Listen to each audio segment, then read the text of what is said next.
무궁화 꽃이 피었습니다. 어디 다친 데는?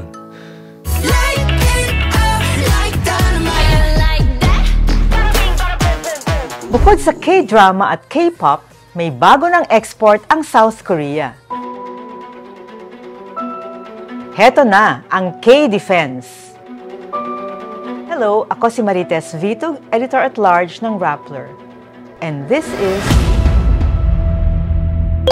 Hindi ito Marites. Hindi ito chismis. Everything I discuss here is based on verified info. In other words, hindi Marites.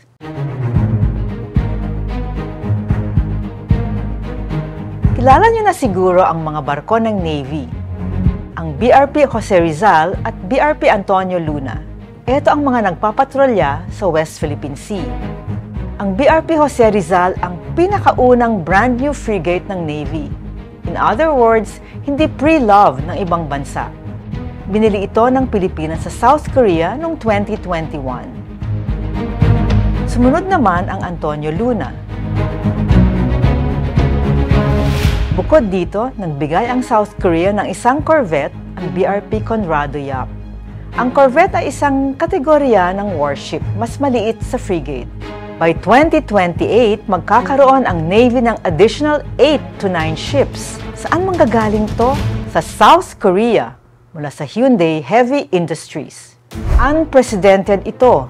Dati, ang US lamang ang supplier natin ng mga Navy ships. Ang Air Force naman, 100 sa mga fighter jets nila ay galing sa South Korea. Kilala ang South Korea sa mga export nilang advanced chips at batteries. Pero ngayon, one of the world's top 10 suppliers na sila ng mga weapons. Noong 2022, number 9 na sila ayon sa Stockholm International Peace Research Institute.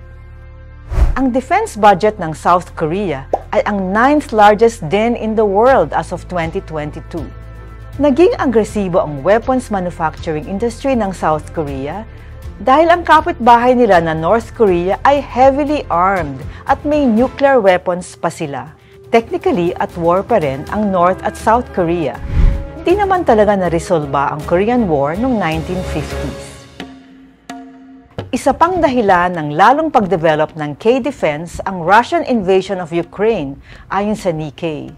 Nagkaroon kasi ng additional export market for ammunitions ang South Korea. Ang mga defense exports ng South Korea ay affordable compared to other suppliers. Value for money, kumbaga. Kahit na, sabi ng Nikkei na base in Japan, hindi daw high-end technologically.